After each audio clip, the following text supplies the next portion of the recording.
जी, आप सभी का आपके अपने यूट्यूब चैनल टारगेट टीचिंग 240 से स्वागत है। साथ ही आज एक बेहद ही हम गंभीर विषय पर चर्चा करने जा रहे हैं, खास तौर से उन साथियों के लिए जो 6 टू 8 या पीआरटी, बीपीएससी टीआरई 4.0 का आगामी एग्जाम बैठने जा रहे हैं, या चाहे टीजीटी हो चाहे पीजीटी हो। तो दो ऐसे विषय होते हैं, एक होते हैं पीआरटी, जैसे मैं बताऊँ पीआरटी के लिए इतिहास विषय होता है। ऐसे 6 टू 8 टीजीटी पीजीटी की मैं बात करूँ तो उसमें एक जो 8 प्रश्न आते हैं 8 नंबर के, भारतीय राष्ट्रीय आंदोलन हो गया। अब ये दो मुख्य ऐसे विषय होते हैं जिसपे नंबर गेन कर पाना बड़ा आसान है, लेकिन इसमें एक सबसे बड़ी समस्या होती है कि सर इतने ज़्यादा फैक्ट यहाँ पे इकट्ठे होते जाते हैं, इतने ढेर सारे किताबों के नाम, ढेर सारी घटनाओं को सिलसिलेवार चीज़ों को याद रखना, और जब हमारे पास समय बहुत कम बचे, 90 दिन हमारे पास समय बचा है, और इस 90 दिन में ही एक अच्छी रिवीजन करना एक बड़ा इम्पॉसिबल चीज़ बन जाता है। तो क्योंकि हमारे पास कोई शॉर्ट नोट्स होता नहीं है, और कोई ऐसी किताबें भी जो होती हैं अवेलेबल होती हैं, या फिर जो टीचर हमारे पीडीएफ अवेलेबल कराते हैं, उसमें इतने ढेर सारी चीज़ों को लिखा होता है थ्योरी वाइज। तो चीज़ों को रिवीजन कर पाना मतलब 1 2 3 चैप्टर जब हम पढ़ते हैं तो उसको रिवीजन करना आसान पड़ता है, लेकिन जैसे जैसे हम आगे बढ़ते जाते हैं रिवीजन करना मुश्किल हो जाता है, चीज़ों को याद रखना बार बार। जबकि हमको पता है कि इतिहास हुआ या भारतीय राष्ट्र हो, जो भी मुख्य सन हो, घटना हो, किताबों के नाम हुए, सिलसिलेवार चीज़ें हो, तो उसको जब तक आप कम से कम 8 से 12 10 12 8 बार रिवीजन नहीं करेंगे तब तक चीज़ों को याद रखना मुश्किल है। मेरा खुद इस चीज़ का अनुभव रहा, क्योंकि मेरा खुद बीपीएससी टीआरई 3.0 में चयन हुआ। मैंने कुछ अपने लिए कुछ एक स्पेशल किताबें प्रेफ़र किया था, और इन किताबों को जब मैंने क्या किया था, ये एक किताब है, आप देख सकते हैं। ये किताब बिल्कुल पतली है। आप देख सकते हैं मुश्किल से इस किताब अगर मैं बताऊँ कितने पेज है तो 128 पेज है। मैं इस किताब के ज़रिए आपको बताऊँ किस तरीके से आप भारतीय इतिहास या फिर राष्ट्रीय आंदोलन तैयार करेंगे। इस किताब का मैं ये भी बताऊँगा, इस किताब की ख़ासियत क्या है कि इस किताब को मुश्किल से, जैसे आप सुबह-सुबह पूजा करते हैं या फिर कोई एक विशेष काम करते हैं, तो वैसे 10 से 15 मिनट बस ऐसे उठाना फ़ोन, स्क्रॉल कर लेना है। और ऐसे यदि आप एग्ज़ाम तक कर लिए तो यकीन करिए जो भी आपका कम से कम इतिहास से 70% प्रश्न, और इसी में बात करूँ भारतीय राष्ट्रीय का 8 का 8 प्रश्न इसी से बन जाएगी। जितने भी फैक्ट होते हैं, जितने भी चीजें घटनाएं होती हैं, इतना शॉर्ट में इतना अच्छे से इसमें अरेंज करके दिया होता है कि आपके लिए एक रामबाण साबित होगी इस किताब को। ठीक, ये मैं बताऊंगा अभी अंतिम में ये किताब आपको कैसे अवेलेबल होगा, सारी चीजें के बारे में बताऊंगा। किताब की प्राइस बहुत कम है, मैं बताऊंगा आप कैसे दुकान में जाके खरीद सकते हैं, कैसे ऑनलाइन खरीद सकते हैं।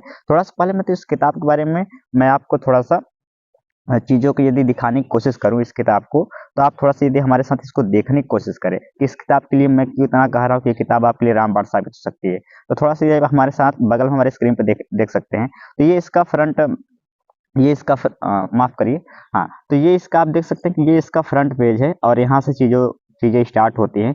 जैसे आप यहाँ पे जाते हैं तो देखिए यहाँ पे पहले यहाँ पे लिखा है भारतीय इतिहास, और यहाँ पे भारतीय इतिहास को देख सकते हैं किस तरीके से बिट डायग्राम, कि भारतीय इतिहास का जो काल विभाजन है तो किस तरीके से प्रथम भारत का प्राचीन इतिहास और सन वगैरह इस तरीके से बाकायदा अरेंज करके। थोड़ा सा और आगे बढ़ेंगे तो जो धार्मिक साहित्य है, चाहे आपका ब्राह्मण साहित्य हो गया, बौद्ध साहित्य हुआ, जैन साहित्य हुआ, इसको कितने अच्छे से आप देख सकते हैं बाकायदा बिट डायग्राम करके दिया है। ऐसे ही सारे चैप्टर, इतिहास के जितने भी विषय होते हैं सारे चैप्टर इसमें बड़े ही अच्छे से डिटेल के साथ चीज़ों को बताया गया विद कलर फॉर्मेट में। अब आप देख सकते हैं कि धार्मिक साहित्य हो, चाहे ब्राह्मण साहित्य हुआ, चाहे बौद्ध साहित्य हुआ, चाहे जैन साहित्य, अब कितने अच्छे से ब्राह्मण साहित्य के जरिए जितने भी ब्राह्मण साहित्य, वैदिक साहित्य, वेदांग, रामायण, महाभारत बिल्कुल शॉर्ट में लिख दिया है। अब इस चीज को बिल्कुल बिल्कुल मैप इस तरीके डायग्राम करके बताया। बौद्ध साहित्य के बारे में जितने ग्रंथ है उसके दे दिया है। फिर अगर धर्मोत्तर साहित्य की बात करें तो इस तरीके से जो प्रसिद्ध कथन है कितना अच्छे से डब्बे बना के उसको दे दिया है। इस तरीके से थोड़ा थोड़ा सा यदि हम आगे और बढ़े तो ऐसे सभी चैप्टर के जितने भी चैप्टर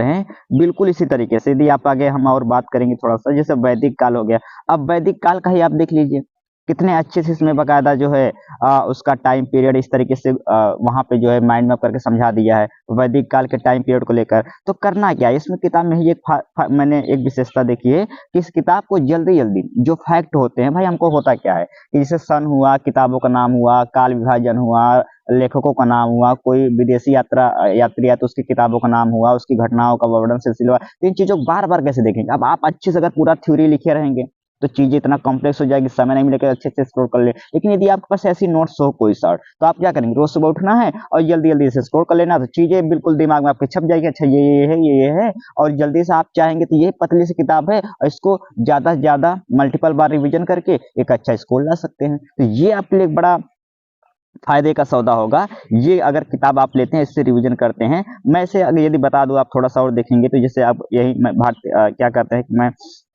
अब आप भक्ति आंदोलन का ही ले लीजिए, भक्ति आंदोलन का ही ले। अब मैं आपको दिखा रहा हूँ सारा का सारा पेज ऐसे मिलेगा, ऐसा नहीं कि आगे आप देखेंगे तो कुछ आपको वैसा मिल जाएगा कि उसमें ब्लैंक है या ऐसा वैसा। बिल्कुल वैसे ही हर एक चैप्टर इतिहास का या भारतीय राष्ट्रीय आंदोलन का लेकर हर एक चैप्टर, चाहे वो प्राचीन इतिहास हो, चाहे आधुनिक इतिहास हो, चाहे आपका जो क्या कहते हैं मध्यकालीन इतिहास हो, चाहे भारतीय राष्ट्रीय आंदोलन हो, बिल्कुल सारे घटनाओं को इसी तरीके से मैप बना के समझाया है। और इस तरीके से आप देखेंगे तो बड़ा एक अच्छा आपके लिए, जैसे अगर मैं अब यहीं पे देख लूँ, आप देख लीजिए आपका भक्ति आंदोलन देख लीजिए, अब किस तरह से सभी ज्योतिर्लिंगों के बारे में समझाया है कि जो 12 के 12 ज्योतिर्लिंग है किस तरीके से माइंड मैप करके समझाया, आप देख सकते हैं हमारे बगल में। तो यहाँ पे देख सकते हैं इतनी अच्छी यहाँ पे इसमें अरेंजमेंट इसमें इस किताब में दिया है कि आप यदि पढ़ लेंगे एक बार चीजों को ज्यादा से ज्यादा मल्टीपल बार रिवीजन कर सकते हैं। और आप अगर इसको 2 से 3 बार, 4 बार, 8 बार, 5 बार, 12 बार ऐसे पढ़ लिए, मैक्सिमम 15 से 20 बार पढ़ सकते हैं, क्योंकि आप क्या करेंगे स्क्रॉल करेंगे और 5 मिनट में जल्दी जल्दी करके आप मुश्किल से 5-6 पन्ना 7 पन्ना मुश्किल से आप 10-15 मिनट में याद कर सकते हैं। जितना भी कोई चैप्टर है, मान लेते पाषाण काल का इतिहास है या फिर पाषाण काल है, और जितना भी फैक्ट है कौन चीजें कहाँ मिलती है एक जगह इकट्ठा रहेगी, तो जल्दी जल्दी आप चीजों को देख लेंगे, आज देख लेंगे, कल देख लेंगे, परसों देख लेंगे, और इतना बार मल्टीपल बार आप इसको रिवीजन कर सकते हैं कि आप पूछे ही नहीं। और आप चीजें अगर इतना बार पढ़ लिए तो यकीन करिए फिर आप जो है आप हमारे बगल में देखते जाइए कितनी अच्छे से इसमें चीजों को बताया गया है। बिल्कुल हर एक चैप्टर को बकायदा मैपिंग करके। ऐसे यदि मैं भारतीय राष्ट्रीय आंदोलन का ही बात ले लेता हूँ, अब 1857 क्रांति से स्टार्ट हो जाता है भारतीय राष्ट्रीय आंदोलन। अब इसमें भी यही देख लीजिए, मैं भारतीय राष्ट्रीय आंदोलन की अब थोड़ा सा आपको दिखाने की कोशिश करूंगा। अब यहाँ पे थोड़ा सा आप हमारे साथ देखने की कोशिश करें। अब ये आधुनिक भारत का इतिहास आ जाता है 1857 वास्को डी गामा के आने से, और यहाँ से भारतीय राष्ट्रीय आंदोलन कुछ 1857 क्रांति से स्टार्ट हो जाता है। अब यहाँ भी देख लीजिए कि किस तरीके से कितने अच्छे से यहाँ चीजों को समझाया गया है। आप तो ये किताब ये आपके लिए एक बड़ा बेस्ट साबित हो जाती है। आप यदि आप चाहते हैं कि हमारा चीज़ों को बार बार रिवीजन करें, फैक्ट हम भूलें ना चीज़ों को, तो ये आपके लिए बेहद ही जो है एक अच्छा नोट्स आपके लिए, शॉर्ट नोट्स आपके लिए साबित होगी, ये आपके लिए कर सकते हैं। अब आप बोलेंगे सर ये किताब मिलेगा, तो ये किताब मैं थोड़ा सा बता दूं, इस किताब को आपके पास 2-3 तरीके होते हैं। पहला तो देखिए ये ऑनलाइन ये किताब मिलना मुश्किल होता है। मैं इस किताब अगर बता दूं, ये है आपका, ये दृष्टि होती है, दृष्टि की है, घटना चक्र है, माइंड मैपर, चित्रात्मक प्रस्तुति है। कैसा है? चित्रात्मक प्रस्तुति, ये आप देख सकते हैं। ये किताब आपको ये ऑनलाइन मिलना मुश्किल होता है, ऑफलाइन यदि आप जाएंगे तो आसानी से मिल जाएगा। ठीक, इस किताब की अगर हम प्राइस की बात करें तो ये किताब आपको मुश्किल से 60 रुपया में ऐसे मिल जाएगा, 70 रुपया मिल जाता है किताब। ठीक, ये किताब आपको मिल जाता है चीजों को बकायदा शॉर्ट में याद रखने के लिए। ठीक, अगर आप बोलेंगे सर ये अगर ऑफलाइन नहीं मिलेगा या फिर ऑनलाइन नहीं मिलेगा कैसे करेगा, तो ये किताब यदि आपको चाहिएगा, क्योंकि ये बहुत पतली सी किताब है, आप चाहेंगे तो पीडीएफ से भी पढ़ सकते हैं। ठीक, और क्योंकि ढेर सारी किताबें भी आपके पास होगी तो पैसे की भी दिक्कत होती होगी, तो ये किताब यदि आप चाहते हैं कि आपको मैं पीडीएफ में अवेलेबल करा दूं, तो आप हमको दिए गए स्क्रीन पे हमको ये व्हाट्सएप कर सकते हैं। और जो नंबर व्हाट्सएप दिया गया है इस पे यदि आप व्हाट्सएप कर देंगे, ये जो मैं नंबर दिया हूँ, तो मैं बिल्कुल इस पूरे किताब का पीडीएफ आपको मुश्किल से 25 रुपया में, जो आपको मार्केट में 150-200 मिलेगी, मैं बिल्कुल आपको इजीली 25 रुपया अवेलेबल करा दूंगा। और पीडीएफ से आप पतला सा स्क्रॉल करके जल्दी जल्दी चीजों को पढ़ सकते हैं।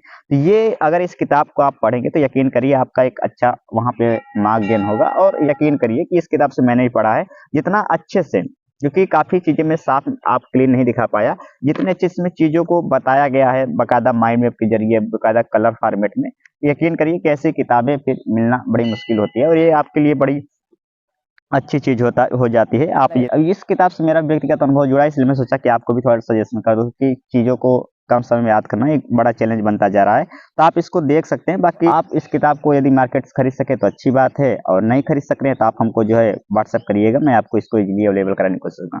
तो ये यही एक किताब था, एक सीक्रेट किताब था जो आपके लिए बड़ा बेहद जरूरी है, एक इंपॉर्टेंट चीज साबित होगी। बाकी ये वीडियो आपको कैसे लगा, इस तरीके से आप चाहते हैं मैं आपको गाइड करता रहा छोटी छोटी चीजों में, प्लीज चैनल सब्सक्राइब जरूर जुड़िए। मिलते हैं अगले वीडियो में, तब तक सुनकर सभी का धन्यवाद।